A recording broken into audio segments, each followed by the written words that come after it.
University మంచి భవిష్యత్తు కోసం తెలుగు విద్యార్థులు ఇష్టపడే యూనివర్సిటీ. కాల్ 9059052378 9059052379.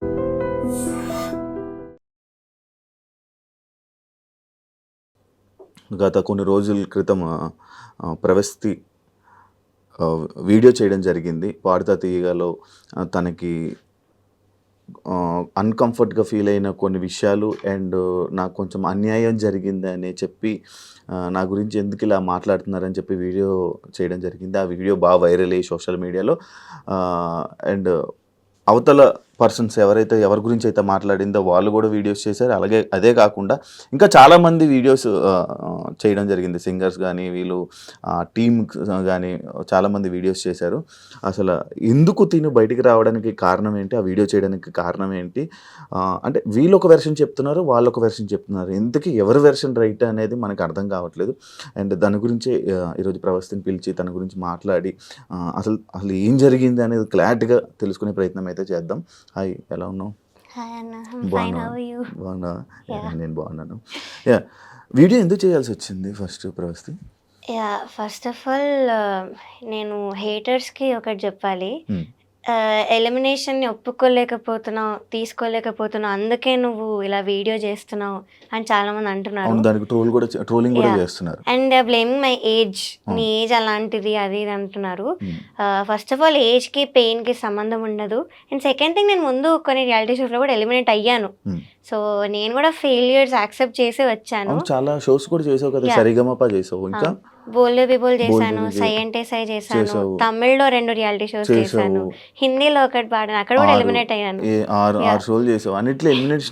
హిందీలో ఎలిమినేట్ అయ్యాను, తమిళ్లో కూడా అయ్యాను. ఇంకా హాఫ్ మార్క్ డిఫరెన్స్ ఎలిమినేట్ అయ్యాను తమిళ్లో. బికాస్ నాకు అన్యాయం జరగలేదు, ఇంత డిస్కంఫర్ట్ జరగలేదు కాబట్టి నేను చేయలేదు.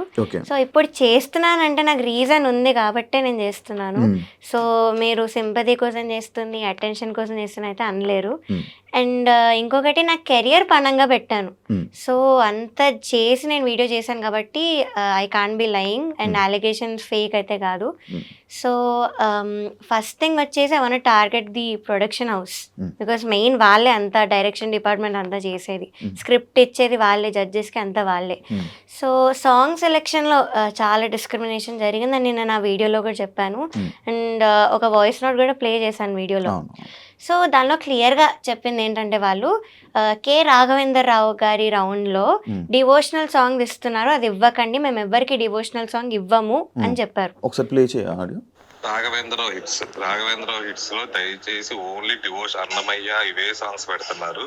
మనం అవి కావాలంటే డివోషనల్ రౌండ్ లో చేసుకుందాము. దయచేసి ఆ సాంగ్స్ కూడా పెట్టకుండా, రాఘవేంద్రరావు సినిమాలో చాలా పాటలు ఉన్నాయి, ఆ పాటలు చెక్ చేసుకొని డ్యూయెట్లు అయినా పర్లేదు అయ్యైనా. సో డివోషనల్ ఇవ్వద్దని చెప్పారు.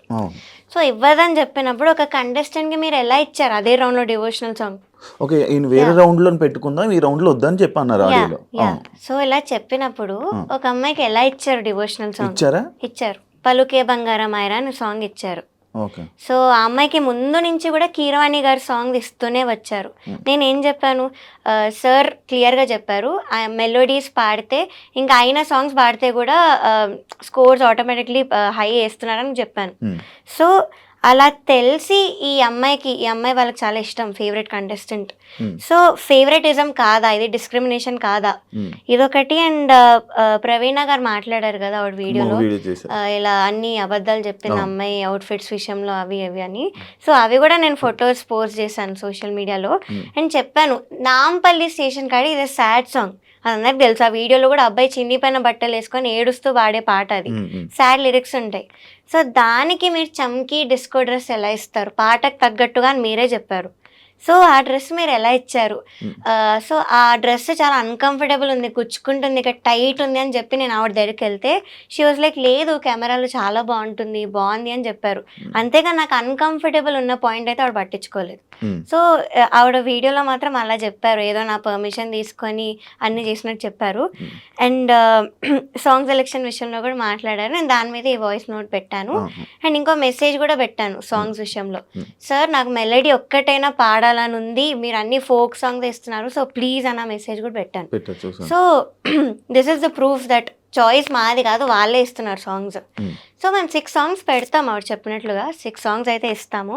కానీ వాళ్ళు ప్రతిదీ రిజెక్ట్ చేసుకుంటూ పోతే ఇంకా ఉన్న సాంగ్స్ అన్ని పెడతాం మేము. కాదు, ఇప్పుడు నీకు 6 songs ఇస్తున్నారు, 6 songs నేను మిమ్మల్ని అడుగుతారు, 2 రోజులు ప్రాక్టీస్ అని చెప్పారు. ఆ 2 రోజులు ప్రాక్టీస్ తర్వాత మీకు ఓకే అంటే డైరెక్ట్గా ఆన్ రోల్ కెమెరా అని చెప్పేసాను. అంటే ఈ 6 songs-లోని నువ్వు సెలెక్ట్ చేసిన సాంగ్ ఇస్తున్నారా, లేకపోతే ఈ 6 songs రిజెక్ట్ చేసి వాళ్ళు కొత్తది ఇస్తున్నారా?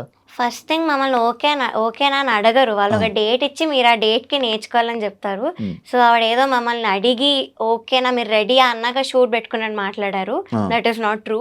వాళ్ళే ఒక డేట్ ఇస్తారు. సెకండ్ థింగ్ 6 songs ఇస్తాము. ఇప్పుడు ఫర్ ఎగ్జాంపుల్ రాముడు రౌండ్ ఉంది, సో రాముడు సాంగ్స్ ఎన్ని ఉన్నాయి నేను అన్ని ఇచ్చాను, నాకు నచ్చినవి మెయిన్ ఇస్తాం, ఆ 6లో నాకు నచ్చినవి ఇస్తాం. మీరు అవన్నీ రిజెక్ట్ చేసి ఇంకా కావాలంటే ఉన్న సాంగ్స్ ఇచ్చేస్తాం మాకు నచ్చకపోయినా, మీకు అది ఆప్షన్ లేదు. సో ఆ నచ్చకపోయినా ఇచ్చిన సాంగ్స్ లో తీసి వాళ్ళు సెలెక్ట్ చేసి ఇచ్చారు. So how is it my choice? And నేను మెలడీ కోసం ఎందుకు అంత రిక్వెస్ట్ చేస్తాను, నా చాయిస్ అయితే సాంగ్ సెలెక్షన్లో. సో ఇదొకటి మాట్లాడారు. అండ్ ఏదో కోర్ట్ జడ్జ్మెంట్ అని మాట్లాడారు. సో అక్కడ లా ప్రకారం నడుస్తుంది, దట్స్ రియల్. కానీ ఇక్కడ అంతా ఫేవరెటిజం ప్రకారం నడిచింది కాబట్టే నేను ప్రూఫ్స్తో కూడా చెప్పాను. సో అదొకటి. ఇంకా అగ్రిమెంట్లో నువ్వు ఈ పాయింట్ చూడలేదా, ఏంటి జడ్జ్మెంట్ నేను ఒప్పుకోవాలి అది ఇదని పాయింట్ ఉంది, నువ్వు చూడకుండా సైన్ చేసావు మరి అన్నారు. మాకు మీరు ఆప్షన్ ఇచ్చారా, అగ్రిమెంట్ సైన్ చేయకుండా మీరు పాడొచ్చు, కొంచెం టైం తీసుకొని మీరు సైన్ చేసి ఇవ్వండి అని ఆప్షన్ ఇచ్చారా? ఇవ్వలేదు. So we had no choice.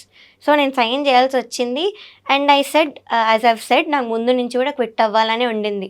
ఇవన్నీ ఇంజస్టిస్ ముందు నుంచే కనిపించింది. సో ఈ సైన్ చేయడం వల్లనే నేను ఆగిపోయాను. But now I don't care, జరిగిన దాన్ని నేను బయట పెట్టాను. సో యా, నేను అగ్రిమెంట్ అయితే చదివాను.